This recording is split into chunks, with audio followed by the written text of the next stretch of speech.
Halo semuanya, kembali lagi sama Movie Crop. Semoga kalian dan keluarga selalu sehat dan bahagia ya. Kali ini, Mimin bakal ceritain film berjudul Super Typhoon. Film dari Asia dan dirilis pada tahun 2021. Menceritakan tentang sebuah bus wisata yang menghadapi bencana saat dalam perjalanannya. Nah, gimana keseruan dari film ini? Nggak usah lama-lama lagi, langsung aja kita ceritain filmnya.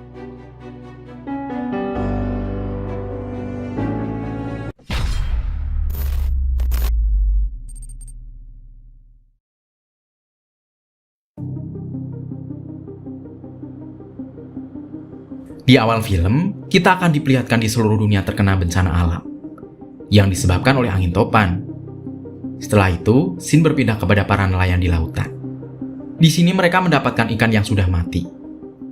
Mereka pun mengira bahwa ikan itu terkena hipoksia. Hipoksia adalah kurangnya oksigen untuk mempertahankan fungsi tubuh, sehingga ikan itu mati. Setelah itu, mereka mendapatkan informasi lewat radio bahwa akan ada badai angin topan.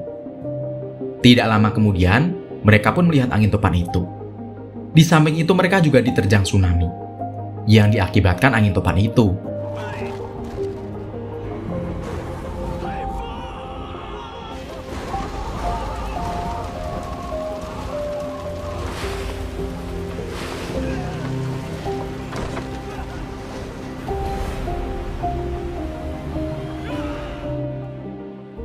Scene kemudian berpindah pada seorang sopir bus. Dia bernama Ziqiang. Di sini pacarnya yang bernama Soki marah karena Ziqiang pensiun dari tim penyelamat dan malah menjadi supir bus. Tetapi Ziqiang merayunya agar tetap ikut naik bus. Di dalam bus ada badut yang menghibur penumpang atas suruhan Ziqiang. Karena di sini Ziqiang akan melamar Soki. Badut itu pun membacakan kata-kata Ziqiang untuk Soki.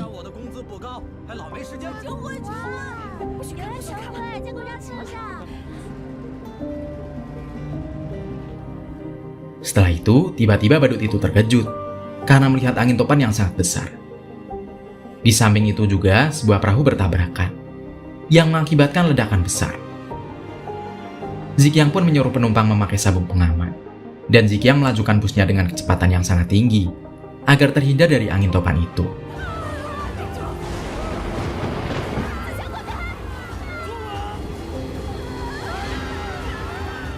Setelah itu, Soki malah melihat tsunami yang sangat besar datang kepada mereka.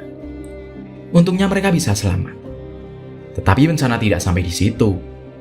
Mereka kembali terkena longsor, yang mengakibatkan ban mobil itu bocor, sehingga mobil itu pun terjun ke dalam jurang.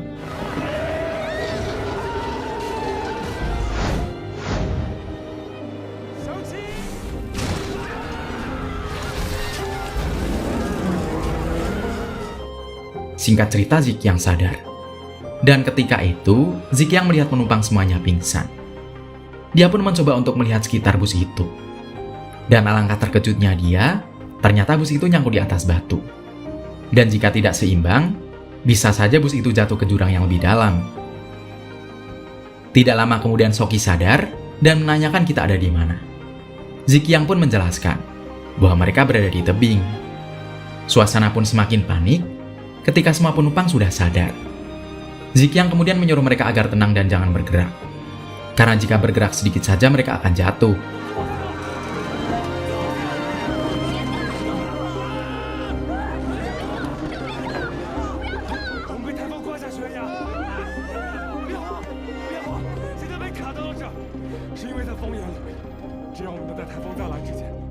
Tetapi para penumpang malah menyalahkan Ziqiang.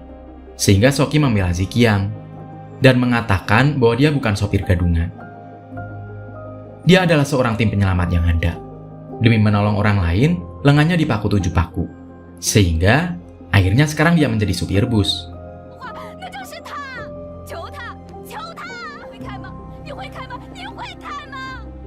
Akhirnya para penumpang itu mengerti dan meminta maaf, dan menyuruh Ziqiang untuk selamatkan mereka.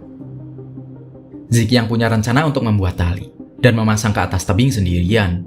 Dan setelah itu para penumpang bergiliran naik.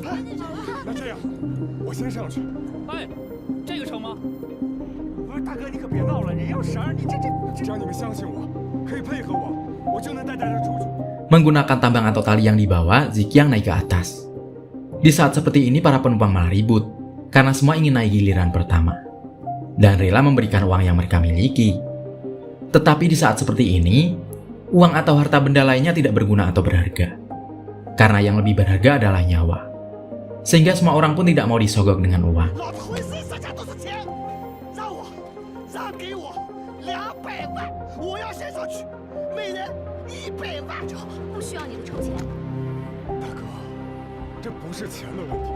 Setelah itu, Ziqiang pun naik ke atas. Dengan susah payah, akhirnya Ziqiang berhasil sampai dengan selamat.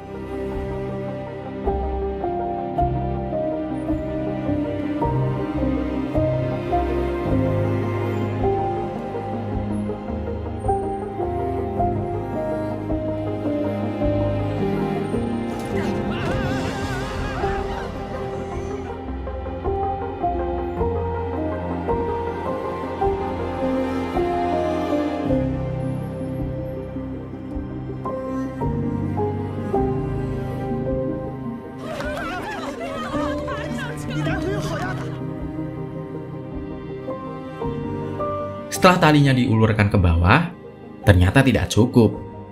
Akhirnya mereka menyambungnya dengan ikat pinggang, sehingga satu persatu akhirnya mereka bisa naik ke atas.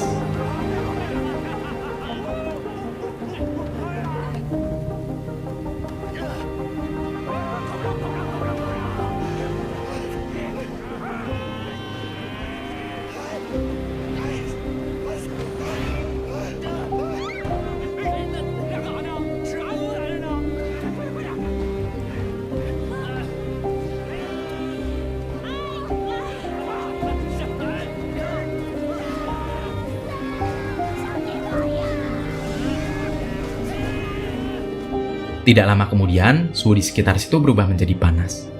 Sehingga air hujan yang turun pun juga panas. Kejadian ini diakibatkan udara dingin yang dibawa angin topan dan tenggelam dengan cepat. Di bawah pengaruh tekanan udara sangat rendah, sehingga suhu akan naik dan panas. Akibatnya, yang belum naik ke atas malah rebutan untuk naik. Sampai-sampai mereka pun malah berkelahi. Tetapi pada akhirnya, mereka pun naik berdua. Ziqiang melihat bus itu tidak seimbang, sehingga dia kembali melompat untuk menyeimbangkan bus, dan kemudian menyelamatkan Shoki. Di saat itu Shoki hampir saja terjatuh. Untungnya dia diselamatkan oleh Ziqiang. Dan akhirnya, mereka pun berhasil menggapai tali itu, sebelum akhirnya bus itu terjatuh. Ketika mereka berdua ditarik, tiba-tiba talinya putus. Untung saja Ziqiang masih bisa menggapai ranting pohon yang ada di tebing itu. Ziqiang kemudian menyuruh Shoki untuk naik. Namun tiba-tiba ranting yang dipegang oleh Ziqiang patah. Tapi akhirnya dia masih tetap selamat dengan cara memanjat tebing itu. Ternyata Ziqiang juga mantan atlet panjat tebing, sehingga dengan mudah dia bisa menaiki tebing ini. Setelah semuanya selamat naik ke atas, salah seorang penumpang mengatakan bahwa topan susulan akan datang dan tempat mereka memasuki lingkaran angin topan itu, sehingga menyuruh mereka untuk bersembunyi di bunker atau di goa. Ketika mereka sedang mencari tempat pelindungan, penumpang wanita berbaju pink ini tidak sengaja menemukan goa. Dan akhirnya mereka pun masuk goa itu. Tidak lama kemudian, ada gempa yang menyebabkan goa itu roboh, sehingga mereka pun berlari ke goa yang lebih aman. Dan mereka pun terkurung di dalam goa itu.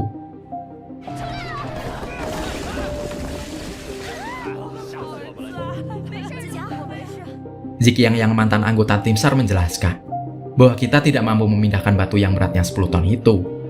Dan Ziqiang pun meminta maaf karena dia tidak bisa menyelamatkan mereka. Di sini, penumpang wanita tadi yang seorang selebgram merekam dirinya dan mengatakan perpisahan. Di sana ada seorang bos. Si bos di sini memberikan uang kepada wanita itu. Dia berniat untuk meminjam HP-nya agar bisa merekam dirinya. Tetapi wanita itu tidak butuh uang itu. Sehingga si bos mengatakan bahwa dirinya mempunyai banyak uang, tetapi di saat seperti ini, uang tidak ada harganya sama sekali. Sehingga si bos pun membuang itu. Dan tidak sengaja, Ziqiang melihat adanya tikus. Sehingga dia melihat jalan yang dilalui tikus itu. Dan akhirnya, mereka pun menemukan jalur pembuangan air. Tidak butuh waktu lama, mereka pun langsung masuk ke jalur itu untuk keluar. Di tengah perjalanan, si bos malah kentut. Sehingga membuat udara yang ada di terowongan itu bau kentut si bos. 你大爷！啥时候了还放屁啊？ 不好意思，马上就走。哎，快点！哎呀，妹妹，干啥？ Hal itu membuat beberapa orang tepar, dan beberapa orang lainnya hanyut terbawa suasana menikmati udara di sana. Tidak lama kemudian, akhirnya mereka keluar dari lubang pembuangan itu. Tetapi di luar ternyata sedang terjadi angin topan, sehingga mereka masuk ke dalam ruangan sebuah pagoda untuk berlindung. Setelah mereka masuk ke dalam pagoda itu, mereka pun mencoba menutup jendela dengan lemari.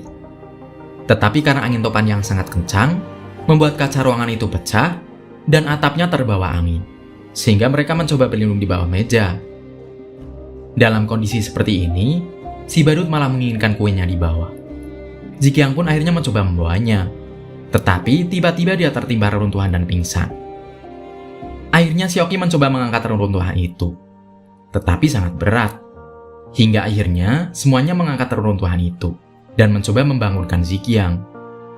Di sini Sioki pun menangis karena Zikyang tidak sadar-sadar. Namun tidak lama kemudian, Zikyang akhirnya sadar. Bencana itu pun akhirnya berakhir. Setelah itu, akhirnya mereka pun keluar dari tempat itu.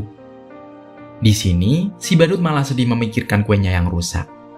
Sehingga Zikyang memutuskan untuk membelinya dan memberikannya kepada Sioki sebagai hadiah lamarannya. Akhirnya mereka semua pun bahagia, dan semua penumpang bisa kembali pulang dengan selamat. Kemudian, film pun berakhir.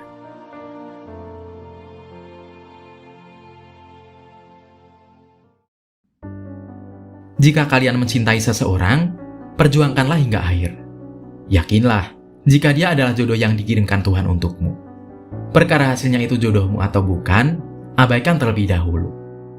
Peduli terhadap seseorang juga sangat penting. Secara tidak langsung, orang yang kamu cintai akan yakin bahwa kamu adalah orang yang tepat untuknya. Karena orang lain aja dipeduliin, apalagi dirinya. Kemudian pesan yang paling penting, jangan nyewa badut saat acara lamaran. Film ini memang sangat singkat, namun memiliki makna yang sangat baik untuk kita dapatkan. Nah, menurut kamu, pesan moral apa yang dapat kamu petik dari film ini? Dan seperti biasa nih, dari 1 sampai 10, berapa nilai yang mau kamu kasih buat film ini? Tulis pendapatmu di kolom komentar ya. Sekian video film kali ini, semoga kalian suka dan terhibur. Sampai jumpa di video cerita film selanjutnya. Terima kasih udah nonton bareng sama Mimin. Mimin pamit, dadah!